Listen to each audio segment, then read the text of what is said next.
के लिए NBC Bearings, 80 के बिरला ग्रुप कंपनी।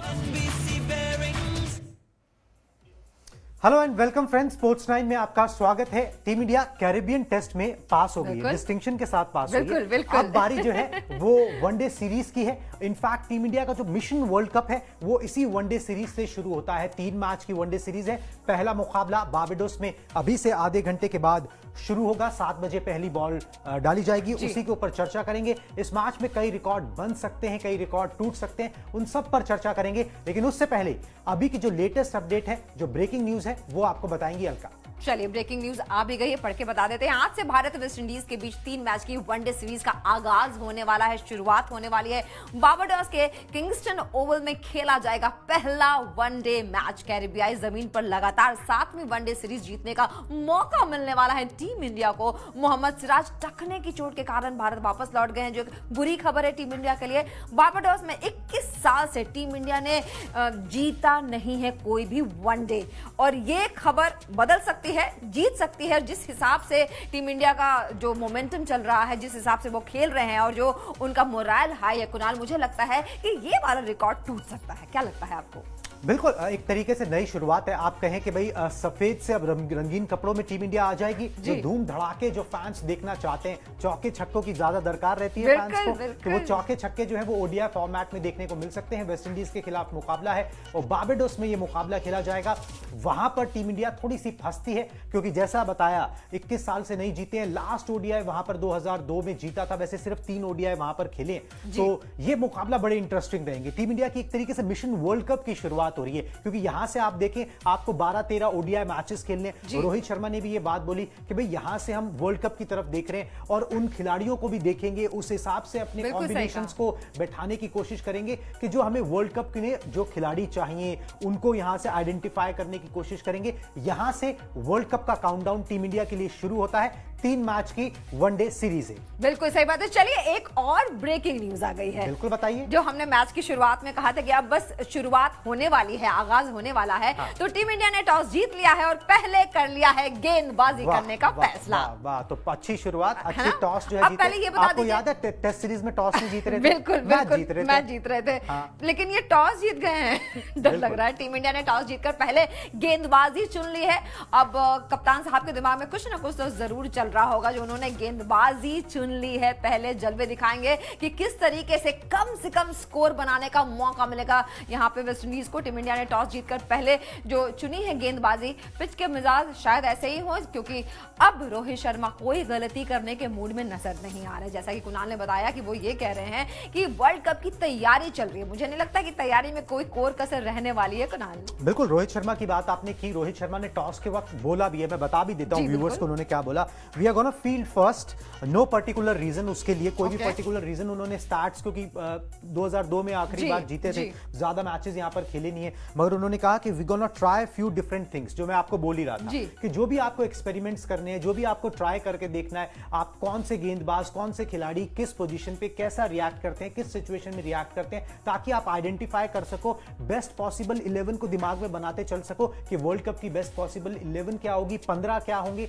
उसके लिए ये सीरीज, यहां से जो भी आप ओडीआई मैचेस खेलोगे वो बहुत इंपॉर्टेंट होंगे। वही बात यहां पर उन्होंने बोली है। We want to head into the world cup with a clear mindset. उन्होंने साफ साफ बोला कि हम कोई बीच में जो हमारा माइंडसेट जो है ना वो इधर उधर ना हो कि ये खिलाड़ी को ले सकते थे, उसको ट्राई कर सकते थे। तो यहाँ पर जो है हम कुछ ट्राई कर रहे हैं, इसीलिए पहले गेंदबाजी लिए। At times we are going to try out different players, but the results are important for us. We have got our 4 seamers and 2 spinners. मतलब कि 4 सीमर्स और 2 स्पिनर्स के साथ 6 बॉलिंग ऑप्शंस के साथ रोहित शर्मा जा रहे हैं। और साफ सीधी बात उन्होंने बोली है, बिना लाग लपेट के, कि हम जो है कोई भी दुविधा में नहीं रहना चाहते। माइंडसेट हमारा क्लियर रहे, हमको जीतना भी है बायलैटरल सीरीज जो भी अब मैचेस होंगे, मगर हमें वर्ल्ड कप की तरफ देखना भी है। तो उस लिहाज से भी हम अपनी तैयारियों को जो है हम अपने एक्सपेरिमेंट्स को जारी रखेंगे। इसका मतलब कि अपने इनर इंस्टिंक्ट पे उन्होंने ज्यादा भरोसा किया है ना। कोई स्टैट्स, जैसा कि आपने बताया कि 2002 के बाद चूंकि खेला नहीं है इन्होंने, तो कोई स्टैट्स भी वैसे नहीं थे कि पहले बल्लेबाजी करनी है या फिर पहले गेंदबाजी करनी है, लेकिन उन्होंने अपना दिमाग यहाँ पे इस्तेमाल किया है। और फॉर श्योर अगर किया है तो कुछ ना कुछ तो जरूर होगा। बिल्कुल कुछ ना कुछ जरूर होगा। और यहाँ पर एक चीज और और बता दें व्यूअर्स को, क्योंकि भाई अब गेंदबाजी चुनी है, इस मैदान के आंकड़े भी व्यूअर्स जान ले कि क्या यहां पर हुआ है। केंसिंगटन ओवल के मैदान के ऊपर 45 वनडे मैच खेले जा चुके हैं। पहले बैटिंग करते हुए 19 टीमों ने बाजी मारी है और बाद में बैटिंग करते हुए 25 मैच जो है वो टीमों ने अपने नाम किए हैं। तो बाद में बैटिंग करना इसलिए भी चुना होगा क्योंकि स्टैट्स के नजरिए से भी बाद में बैटिंग करने वाली टीमें ज्यादा जीती हैं। वैसे मतलब औसतन स्कोर जो है यहां पर 240 का है और जो बड़ा, क्योंकि टीम इंडिया चेस करेगी टारगेट को, यहां पर सबसे बड़ा टारगेट जो चेज हुआ है वो 364 रनों का चेज हुआ है। 2019 में इंग्लैंड ने किया था, तो बड़े टारगेट्स यहां पर चेज होते हैं। 2022 में मुझे याद है एक न्यूजीलैंड ने भी 300 प्लस का कुछ टारगेट चेज किया था। तो टीम इंडिया की पहले गेंदबाजी आई है, जैसे ही प्लेइंग 11 आ जाएगा उसका भी अपडेट आपको देंगे। मगर अभी फिलहाल जो खबर मिल रही है कि टीम इंडिया ने टॉस जीता है और पहले गेंदबाजी करने का फैसला किया है। देखिए, फैसला जो किया है उस पे कितने खड़े उतरते हैं और कितने कामयाब होते हैं अपने फैसले पे, क्योंकि यहाँ पे मकसद है गेम को जीतना। मकसद है कि जो मैच हो रहा है उसमें उनको जीत हासिल करनी है। और जिस तरीके की टीम इंडिया की दिखाई दे रही है, जैसा कि आपने बताया कि कैरेबियन टेस्ट मैच में जिस तरीके से डिस्टिंक्शन से जीते हैं वो, है ना, कोई भी इसमें शक नहीं है कि तैयारी हमारी पूरी है। बिल्कुल तैयारी पूरी है। और अगर आप मतलब ये भी देखो कि अगर दोनों टीमों का आप कंपैरिजन हमने वहां पर किया था टेस्ट मैचेस में, ओडीआई के अंदर वो गैप ज्यादा नजर आता है। बिल्कुल सही, ठीक है, क्योंकि अगर मैं रैंकिंग के लिहाज से भी बात करूं तो टीम इंडिया की ओडीआई रैंकिंग तीसरी है और वेस्ट इंडीज की 10वीं है। वेस्ट इंडीज ने तो ओडीआई वर्ल्ड कप के लिए क्वालिफाई ही नहीं किया है। ठीक है, ये बहुत बड़ा झटका वेस्ट इंडीज क्रिकेट के लिए और एक क्रिकेट इन जनरल के लिए भी, क्योंकि वेस्ट इंडीज एक अलग कलेवर, एक अलग रंग लेके आता है जब किसी भी बड़े टूर्नामेंट में उनकी टीम आती है। वो क्वालिफाई तक नहीं कर पाई है टीम, तो अपने आप दिखाता है कि उनकी टीम में कितना दमखम है और वो टीम इंडिया से उनका जो गैप है वो कितना ज्यादा है। वो टेस्ट मैचेस में भी नजर आया। वो बारिश के कारण दूसरा टेस्ट मैच का नतीजा नहीं आ सका, नहीं तो वो भी टीम इंडिया के पक्ष में आना था। मगर विरोधी चाहे जो भी हो, जो चीजें यहां पर रोहित शर्मा को as a captain, as a खिलाड़ी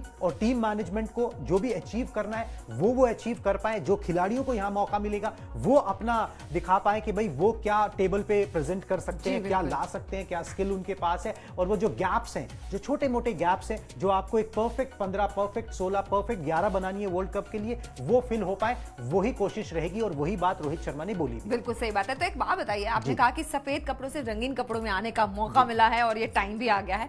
क्या हम धूम धड़ाके की उम्मीद कर सकते हैं, जिसके लिए आंखें भी तरस गई हैं? देखिए, धूम धड़ाके, छक्के, मतलब बिल्कुल धूम धड़ाके की उम्मीद कर सकते हैं। मगर उससे पहले मैं प्लेइंग 11 बता देता हूं। प्लेइंग 11 का ग्राफिक्स भी अभी थोड़ी देर में रेडी हो जाएगा, मगर मैं पहले बता ही देता हूं। प्लेइंग 11 आ गया। रोहित शर्मा कप्तान, शुभमन गिल उनके साथ ओपनिंग जोड़ी वो बनी हुई है यहां पर। विराट कोहली नंबर 3 पर, ईशान किशन को मौका दिया गया एज ए विकेट कीपर। ये एक हैरानी वाली बात है। ये देखिए, ये प्लेइंग 11 आ गया। एक बार प्लेइंग 11 पढ़ दें।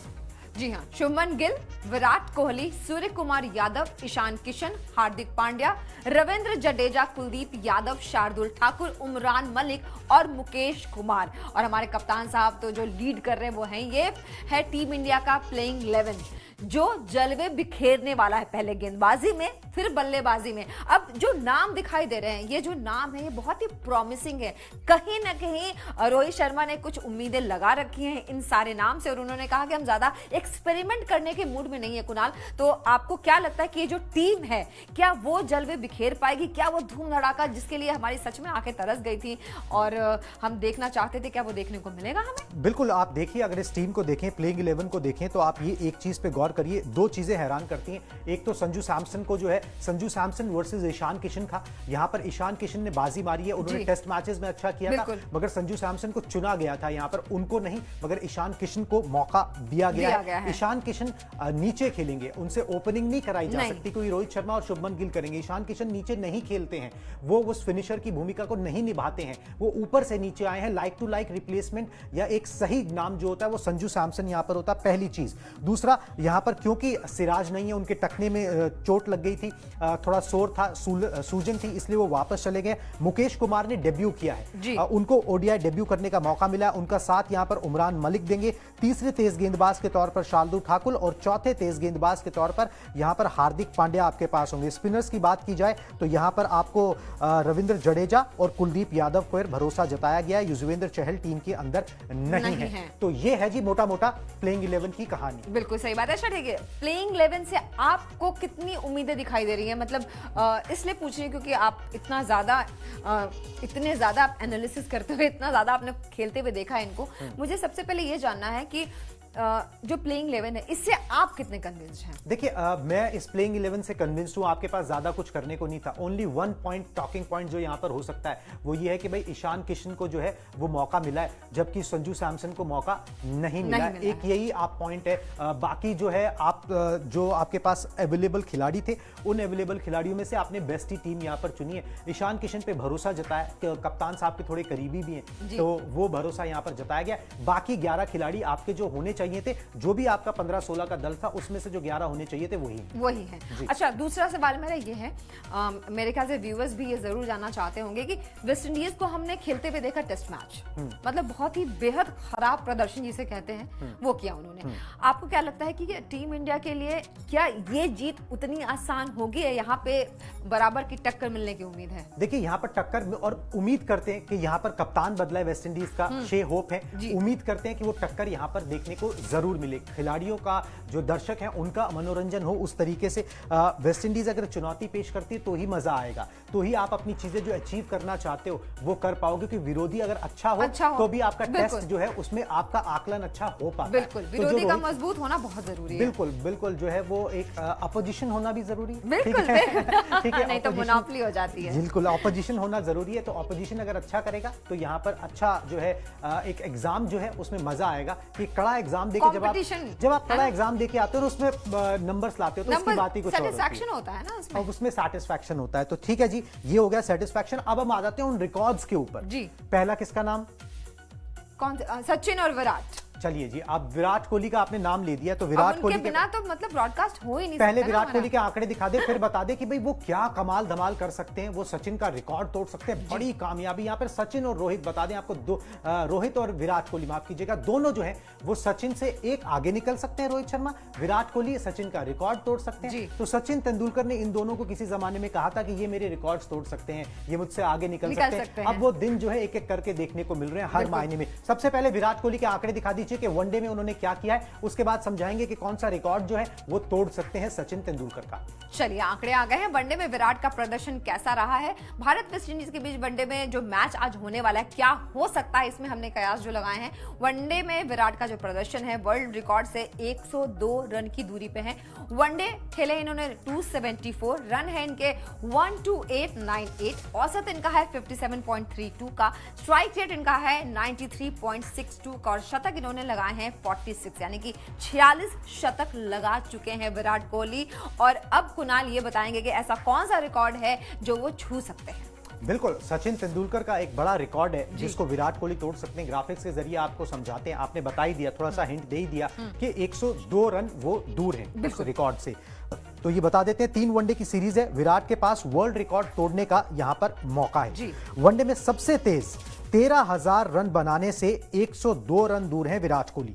सचिन ने 321 वनडे पारियों में पूरे किए थे 13,000 रन।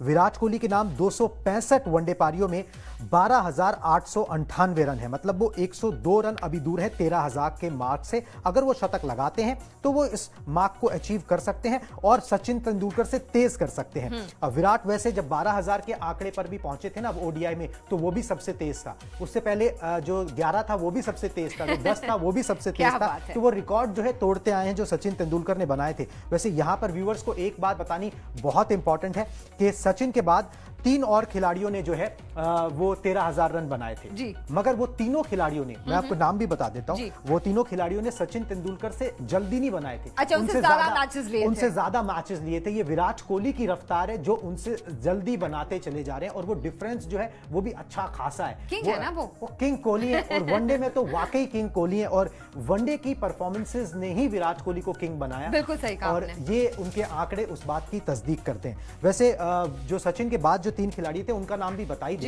जिन्होंने ये किया था। वो थे पॉन्टिंग जिन्होंने 341 पारियों में किया था, संगकारा ने 363 इनिंग्स ली थी वनडे की, जयसूर्या ने 416 ली थी और विराट कोहली के पास ये कमाल करने का मौका है। अब उन्होंने 265 पारियां मात्र खेली हैं, 266 3 चांसेस हैं, वो तीनों चांसेस में जब भी शतक बनाएंगे 102 रन अगर वो जोड़ देते हैं तो यहां पर वो सचिन से आगे निकल जाएंगे, सचिन के रिकॉर्ड को तोड़ देंगे। एक बड़ी कामयाबी और सचिन तेंदुलकर भी इस कामयाबी से खुश होंगे। आपको क्या उम्मीद है?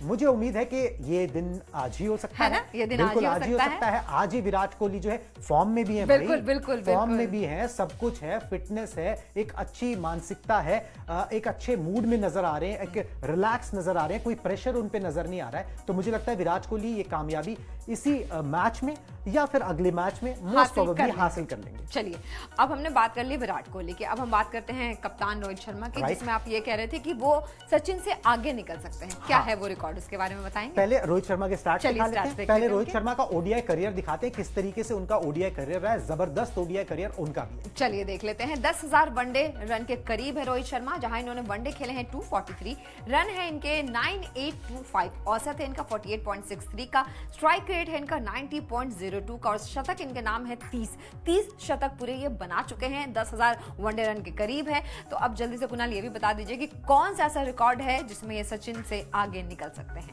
बिल्कुल, विराट कोहली के पास तो रिकॉर्ड तोड़ने का मौका है, यहाँ पर रोहित शर्मा के पास सचिन से आगे निकलने का मौका है। वो रिकॉर्ड नहीं बनाएंगे क्योंकि वो रिकॉर्ड जो है वो पहले ही विराट कोहली के नाम है, तो वो रिकॉर्ड नहीं बना सकते और उनसे ज्यादा पारियां वो खेल चुके हैं। हिंट आपको मिल ही गया कि 10,000 रन के वो करीब हैं। तो ग्राफिक्स के जरिए आपको समझाते हैं क्या रिकॉर्ड है। 3 वनडे की ये सीरीज है ओडीआई की, और रोहित हासिल कर सकते हैं इसमें बड़ा मुकाम। अगर आप देखें 10,000 वनडे रन पूरे करने के लिए रोहित शर्मा को 175 रन चाहिए। 3 ओडीआई मैचेस इस सीरीज में उनके पास हैं। रोहित के पास सचिन तेंदुलकर से आगे निकलने का मौका है, जैसा हम आपको बता रहे हैं। सचिन ने 259 वनडे पारियों में 10,000 रन पूरे किए थे। रोहित के नाम अभी 236 वनडे पारियों में 9,825 रन है। वो 175 रन अगर और जोड़ देते हैं तो फिर वो जो है सचिन से आगे निकल जाएंगे 10,000 रन कंप्लीट करने के मामले में। वैसे 10,000 रन विराट कोहली ने 205 पारियों में ही कंप्लीट कर लिए थे। रोहित शर्मा अभी 236 पारियां उनके नाम है, और अगर उनको 175 रन और चाहिए तो आपको 30-35, अगर वो इस मैच में भी करते हैं तो आप ये लगा लीजिए कि 37 लगभग 30 मैचेस पहले मोटा मोटा वो विराट वो कामयाबी हासिल कर चुके थे। तो विराट के नाम ये रिकॉर्ड है, मगर रोहित यहाँ पर सचिन से आगे निकल सकते हैं। बिल्कुल सही बात है। तो आंकड़े भी हमने आपको दिखा दिए, वैसे एक बात और है, हाँ? मगर कप्तान साहब की भी फॉर्म बहुत अच्छी है, बहुत अच्छी फॉर्म चल रही है, बहुत अच्छी फॉर्म शतक बनाया, फिर 80 बनाए, फिर 50 बनाया। 3 इनिंग्स उन्होंने खेली है टेस्ट मैचेस में, और हर एक में 50 प्लस स्कोर किया है। 240 रन इन टोटल उन्होंने बनाए हैं। तो मुझे लगता है वो ये कामयाबी हासिल कर सकते हैं। अब नया लुक वनडे में उनके कितने काम आता है ये देखने वाली बात होगी। फॉर्म में तो वो बिल्कुल, आपने बिल्कुल सही कहा कि बेशक वो फॉर्म में चल रहे हैं, और वनडे में वो फॉर्म कितना काम आता है ये तो जब मैच शुरू होगा तो पता लग जाएगा। बिल्कुल, और 10,000 ही बनने वाले वो भारत के छठे खिलाड़ी और मुझे लगता है कि एक छटपटाहट जरूर होगी ना 10,000 रन पूरे करने की। जब आप किसी बड़े माइलस्टोन के पास पहुंचते हो ना, तो खिलाड़ी चाहे जितने भी कहे कि भाई हम प्रोसेस पे ध्यान देते हैं, हम रिजल्ट पे नहीं देते, मगर वो आंकड़े, वो माइलस्टोन्स उनको अंदर पता होते हैं, उनको वो अचीव करने होते हैं, क्योंकि वो सोच के आते हैं कि इस मैच में ये कर दूंगा। हाँ, ये पूरा हो सकता है, ये पूरा हो सकता है, और ये अचीवेबल है। मतलब ऐसा नहीं है कि बहुत दूर है, दिल्ली दूर नहीं है, ये हो सकता है। डबल सेंचुरीज बनाई हुई है रोहित शर्मा ने। 175 रन कौन से दूर है, चलो एक नहीं 2 मैचेस में, मगर इस सीरीज में वो ये काम जरूर कर सकते हैं। वो सचिन से आगे निकल सकते हैं। और मुझे याद है, मैं आपको पहले भी जिक्र कर रहा था कि एक फंक्शन था, वहां पर सचिन तेंदुलकर से पूछा गया था कि आपके जो ये मैसिव रिकॉर्ड्स हैं जो आपने बनाए हुए हैं, ये कौन तोड़ सकता है, ये लगता है कभी भी कोई अचीव नहीं कर पाएगा। तो उन्होंने बोला था नहीं, इसी हॉल के अंदर 2 खिलाड़ी ऐसे हैं जो ये काम कर सकते हैं। और उस समय स्टार्टिंग थी विराट कोहली के करियर की, रोहित शर्मा के करियर की। उन्होंने भाप लिया था, उन्होंने बोला कि भाई रोहित और विराट 2 ऐसे नाम है जो ये मेरे रिकॉर्ड्स को तोड़ सकते हैं, उन मेरे से आगे निकल सकते हैं, इनके पास वो काबिलियत है। और वही दिन जो है आप एक एक करके अब देख रहे हो, जो आप हर मामले में वो सचिन से आगे निकलते टेस्ट मैच में कितने सारे रिकॉर्ड्स बने। देखिए कोई बड़ी बात नहीं, क्योंकि ऐसा होता ही है। ऐसा कमिंग जनरेशन जो होती है, वो जो नेक्स्ट जनरेशन होती है, वो पिछली जनरेशन से ज्यादा स्मार्ट होती है, उससे ज्यादा बेहतर होती है, और यही तो नेचुरल ह्यूमैनिटी का प्रोसेस है। एक और बात है ना, मतलब उसको पता होता है कि इतने रन बन चुके हैं, मुझे इससे आगे निकलना है, तो उसके खेलने का जो तरीका है वो भी थोड़ा बहुत बदल जाता है। जब हमें टारगेट पता होता है तो हमारे खेलने का तरीका अलग होता है। जब हमें टारगेट नहीं पता होता, हमें लगता है हमें ब्लाइंड खेलना है, तो तरीका अलग होता है। राइट, बिल्कुल बिल्कुल। यहाँ पर एक बेंचमार्क पहले से सेट है, गोल्स पहले से सेट है, तो वो आसानी भी सचिन तेंदुलकर का गोल है, वो पहले से सेट है। एक बेंचमार्क पहले से सेट है कि भाई यहाँ पर पहुंचना है। अगर इस नजरिए से देखा जाए तो जरूर इन दोनों के पास ये फायदा जरूर था। सचिन तेंदुलकर ने जब ये अचीव किया, कंपैरिजन नहीं करना चाहिए, उस समय कोई गोल सेट नहीं था, एक तो सामने, दूसरा टीम के हालात उस किस्म के नहीं थे, वो टीम जो है वो अकेलौते सचिन तेंदुलकर पर निर्भर डिपेंडेंट करती थी। उन पे प्रेशर बहुत था। इन दोनों खिलाड़ियों पे ये है कि भाई चलो रोहित ने नहीं बनाए तो विराट बना देंगे। बिल्कुल सही 2019 वर्ल्ड कप उसका एग्जांपल है, जहां पर विराट उस तरीके की परफॉर्मेंसेस नहीं कर पाए थे, मगर रोहित शर्मा ने बेटन उठाया, 5-6 शतक लगा दिए थे वर्ल्ड कप के अंदर। तो इनके पास वो कुशन है, उतना प्रेशर नहीं है। सचिन पे प्रेशर भी बहुत प्रेशर बहुत था, तो बहुत ये प्रेशर ये था। एक फर्क था। बिल्कुल सही बात है। चलिए, हमने बहुत सारे रिकॉर्ड्स की बात की, तो एक और बात है जो मुझे आपसे पूछनी है। जी। ठीक है, एक ऐसा खिलाड़ी जिसने वर्ल्ड कप दिलाया इंडिया को, बहुत प्राउड फील करते हैं हम उनके ऊपर। ठीक है, कपिल देव की बात कर रही हूँ, जिन्होंने पहला दिलाया। ठीक है, और मतलब उनसे तो शायद ही कोई ऐसा होगा बंदा जो पसंद ना करता हो उनको। लेकिन आज एक और रिकॉर्ड टूट सकता है जी। जडेजा उनसे आगे कैसे निकल सकते हैं? जडेजा उनसे आगे निकल सकते हैं जी। रविंद्र जडेजा जो कि एक अंडरवैल्यूड क्रिकेटर मैं उनको Exactly. कहूंगा कि बिल्कुल, जिस बिल्कुल तरीके सही। की वो परफॉर्मेंसेस देते हैं, उनकी उतनी ख्याति उनको प्राप्त नहीं होती। शायद एक तेज गेंदबाज होते तो वो ज्यादा ख्याति प्राप्त होती, मगर उतनी नहीं होती है। मगर वो बहुत कुछ कमाल चुपके से कर जाते हैं। एक कपिल देव से आगे निकलने का उनके पास मौका है। ये अपने आप में बताता है कि कैसा करियर रविंद्र जडेजा का अभी तक रहा है। उनके पहले स्टैट्स दिखा दें, करियर स्टैट्स, उसके बाद उस रिकॉर्ड की बात करेंगे, उस पड़ाव की बात करेंगे जहां पर वो कपिल देव से आगे हो सकते हैं। चलिए, कपिल देव से आगे निकलेंगे जडेजा, ये क्वेश्चन मार्क है। फिलहाल बता दें आपको आंकड़े, वनडे इन्होंने खेले हैं 174, विकेट इन्होंने लिए हैं 191, इकॉनमी इनकी रही है 4.91 की, और बेस्ट है इनका 36 रन देके 5 विकेट का झटक लेना। 5 विकेट का झटक लेना जो उन्होंने झटका था, 36 रन देके इनका बेस्ट रहा है। तो ये आंकड़े हैं हमारे रविंद्र जडेजा के, जो ये कहते हैं कि आंकड़े अपने आप में बेहतरीन लग रहे हैं देखने में। लेकिन ऐसा कौन सा रिकॉर्ड है जहां वो कपिल देव से आगे निकल सकते हैं? कुणाल, जल्दी से बता दीजिए। बिल्कुल, कपिल देव से आगे निकलने का यहां पर रविंद्र जडेजा के पास मौका है। ग्राफिक्स के जरिए आपको यह भी समझाते हैं कि किस तरीके से ये तीसरा बड़ा माइलस्टोन जो है वो इस मैच में, इस वनडे सीरीज में अचीव हो सकता है। रविंद्र जडेजा जो है, आप ये समझिए कि वेस्ट इंडीज और इंडिया के बीच में अभी तक जो मैचेस हुए हैं उसमें सबसे ज्यादा विकेट जो है वो कर्टनी वॉल्श ने लिए। बिल्कुल। उसके बाद जो है दूसरे नंबर पर इस लिस्ट में आते हैं कपिल देव। इंडिया और वेस्ट इंडीज के ओडीआई मैचेस की हम बात कर रहे हैं। कपिल देव ने इंडिया और वर्सेस वेस्ट इंडीज के खिलाफ ओडीआई मैचेस में 41 विकेट लिए। अनिल कुंबले ने 26 वनडे मैचों में वेस्ट इंडीज के खिलाफ 41 विकेट झटके। और जडेजा के नाम 29 वनडे मैचेस में जो है वो अभी जो है 41 विकेट हैं। तो अगर वो 4 विकेट और ले लेते हैं तो वो एक नया रिकॉर्ड बना देंगे, और यहां पर जो है हमारे जो है वो कपिल देव से भी वो आगे निकल सकते हैं, जिनके नाम 43 विकेट थे। ठीक है, तो ये एक चीज है जो वो हासिल इस सीरीज में कर सकते हैं। तो बड़ी बात है। कपिल देव से शायद उनके 44 विकेट है, 44 विकेट कर्टनी वॉल्श के, 41 विकेट यहां पर रविंद्र जडेजा के। अगर वो हासिल कर लेते हैं 3-4 विकेटें जो है प्रोबेबली हासिल कर ही लेंगे। देखिए, टेस्ट मैचेस में रविंद्र जडेजा विकेटें हासिल कर लेते हैं, वो बात और होती है। वनडे के अंदर वो ना एक कंटेन करने वाले बॉलर, ठीक है, वो विकेट झटकने वाले नहीं, कंटेन करना वनडे में जरूरी होता है कि दूसरी टीम को बहुत ज्यादा रन ना बनाने दो। वो मानसिकता वो हो जाती है कि भाई कंटेन करना है। विकेट लेने से जितना विकेट लेना जरूरी होता है उतना ही कंटेन को रोकना भी जरूरी होता है। इसीलिए यहाँ पर विकेटें उस किस्म से नहीं मिलती, वो धड़ाधड़ नहीं मिलती। पिचेस भी अलग होती हैं, थोड़ा वनडे की और T20 की पिचेस जो है बैटिंग ट्रैक्स बनाए जाते हैं, सपाट पिचेस बनाई जाती है। वैसे ये जो ट्रैक है यहाँ पर हमें जो सुनने को मिल रहा है, किंगस्टन ओवल का जो ट्रैक है ये लाइवली ट्रैक है, और एक वनडे के लिए प्रॉपर है कि शुरुआत में तेज गेंदबाजों के लिए कुछ रहेगा, तभी रोहित शर्मा ने वो फैसला भी किया। उसके बाद यहाँ बल्लेबाजों के लिए भी कुछ भी रहेगा, लेटर ऑन थोड़ा सा स्पिन को भी मदद मिलेगी। ओवरऑल आप ये देखें तो बैटिंग ट्रैक है, जो टीम अप्लाई करके खेलेगी वो यहाँ पर अच्छा स्कोर खड़ा कर सकती है। धूम धड़ाके जिसकी आपने बात की थी वो बिल्कुल श्योरली यहाँ पर व्यूअर्स को देखने को मिल सकते हैं। तो चलिए, इतना कुछ बता दिया कुणाल ने, धूम धड़ाका भी देखने को मिल सकता है, एक कहते हैं वर्ल्ड कप की तैयारी भी देखने को मिल सकती है। हमारी टीम इंडिया कितनी तैयार है अपने प्लेइंग 11 के साथ, ये तो हम जरूर देखेंगे। और फिलहाल बल्लेबाजी तो जब वो आएगी तो वो कर ही लेंगे, लेकिन गेंदबाजी में कितने जलवे बिखेर सकते हैं, और जडेजा कहीं ऐसा हो सकता है कि अभी आगे निकल जाए? बिल्कुल हो भी सकता है, अगर वो बिल्कुल हो सकता है। और सबसे बड़ी बात, हमने एक नहीं करी डेब्यूटेंट की बात भी करना बहुत जरूरी है। मुकेश कुमार की हम बात यहाँ पर कर ले। मुकेश कुमार ने उनका डोमेस्टिक करियर में देख रहा था, तो डोमेस्टिक करियर में उनका ओडीआई डेब्यू है।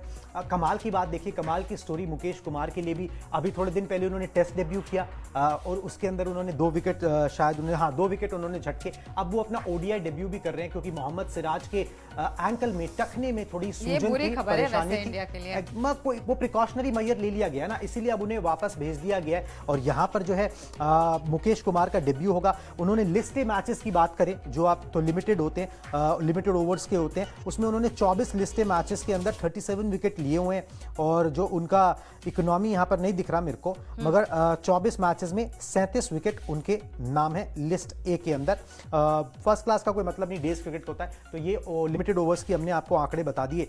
कमाल की स्टोरी इनकी है, बड़े हम्बल बैकग्राउंड से आते हैं, पिताजी कोलकाता में टैक्सी चलाते थे, वहां से इन्होंने अपना करियर शुरू किया और प्रॉमिसिंग नजर आते हैं। हाँ, और रोहित टेस्ट शर्मा में भी ने इनका डेब्यू हुआ ही था अभी। बिल्कुल, रोहित शर्मा ने इनके बारे में बयान भी दिया है। जहीर खान जो एक बहुत तगड़े फास्ट बॉलर रहे, ठीक है, उन्होंने भी बोला है कि भाई इनके अंदर प्रॉमिस नजर आता है। ठीक है, रोहित शर्मा ने भी बोला है कि भाई प्रॉमिसिंग नजर आ रहे हैं। तो अब वो प्रॉमिस कितना बड़ा है, क्योंकि देखियो आप जब आप ओडीआई वर्ल्ड कप की बात करोगे, मुकेश कुमार उसके स्कीम ऑफ थिंग्स में तो नहीं, मगर आपको बैकअप्स तो चाहिए। बिल्कुल चाहिए। ठीक है, आपको मोहम्मद सिराज, मोहम्मद शमी, साथ में बात हो रही है बुमराह भी आ जाएंगे, तो इन सबके बैकअप्स भी तो चाहिए आपको। ठीक है, उमरान मलिक के लिए बड़ा मैच है, अभी तक उस तरीके की छाप नहीं छोड़ पाए, कुछ एक दो मैचेस के अंदर अच्छा प्रदर्शन किया, आईपीएल का सीजन भी उतना अच्छा नहीं गया। ठीक है, अब क्या कर पाते हैं, उनके पास भी मौका है। ईशान किशन को मौका मिला है, पहले मिला है, मतलब मैं ये कहूंगा संजू सैमसन से। तो ये कुछ चीजें हैं जो रोहित ने बोला भी कि हम कुछ ट्राई करना चाहते हैं, यही वो ट्राई है जो रोहित शर्मा करना चाहते हैं। इस ट्राई में वो खिलाड़ी कितना पॉजिटिवली रिस्पॉन्स करते हैं, टीम को कितना उससे फायदा हो पाता है, ये मैच के दौरान ही पता लगेगा, जो बस मैच शुरू होने ही वाला है। बिल्कुल सही बात है। तो जीत की हंगर कितनी दिखाई देती है टीम इंडिया में, ये गेंदबाजी से ही अभी साबित हो जाएगा, और बल्लेबाजी तो जब आएगी तो हम कर ही लेंगे। अगर आप अभी अभी हमसे जुड़े हैं तो एक बार फिर से आपको बता दें कि बस बारबाडोस में थोड़ी ही देर में मैच शुरू होने वाला है। टीम इंडिया ने जीत लिया है टॉस और पहले गेंदबाजी चुन ली है, यानी कि गेंदबाजी में क्या कमाल करने वाले हैं यह बस आपको थोड़ी ही देर में पता चल जाएगा। और सबसे मजेदार बात यह है कि टीम इंडिया पूरी तरीके से तैयार दिखाई दे रही है। कुणाल, बिल्कुल पूरी तरीके से तैयार दिखाई दे रही है। दोनों टीमों के खिलाड़ी जो हैं वो मैदान पर आ गए हैं और नेशनल एंथम बस होने ही वाला है। तो फिर हम भी व्यूअर से इजाजत लेते हैं और जब मिड इनिंग्स होंगी, जब ब्रेक होगा, एक पारी खत्म होगी, तो दोबारा से सारे अपडेट्स के साथ हाजिर हो जाएंगे। टीम इंडिया की पहले गेंदबाजी आई, एवरेज स्कोर यहां पर 240 का है। टीम इंडिया आइडली चाहेगी भी यही कि 240 के अंदर 250 के अंदर यहां पर वेस्ट इंडीज को समेट दे। तो ये जो गेंदबाजी है, जो उतनी एक्सपीरियंस नहीं है, आप कह सकते हो तेज गेंदबाज सारे ही उस तरीके से अपने आप को उनको साबित करना है, कोई प्रूवन कस्टमर नहीं है। एक मोहम्मद सिराज थे जो बड़े ही प्रॉमिसिंग थे और लीड कर रहे थे अटैक को, वो यहां पर नहीं है। तो यहां पर रिस्पॉन्सिबिलिटी बहुत बढ़ जाती है। जयदेव उनादकट पे डोमेस्टिक लेवल में बहुत अच्छा करते आए हैं, अब उस परफॉर्मेंस को रिपीट करना है यहां पर इंटरनेशनल लेवल पे। मुकेश कुमार डेब्यू कर रहे हैं, शार्दुल ठाकुर ऑलराउंडर के तौर पर है, हार्दिक पांड्या हमें पता ही क्या कर सकते हैं, मगर वो 10 ओवर अपने डालते हैं कि नहीं डालते, पता लगेगा। उनकी फिटनेस कैसी है, बहुत सारे क्वेश्चंस हैं जिनके आंसर्स मिलेंगे और उन जवाब के साथ मैं और अलका हाजिर हो जाएंगे। तब तक के लिए हमें दीजिए इजाजत, टाटा बाय बाय।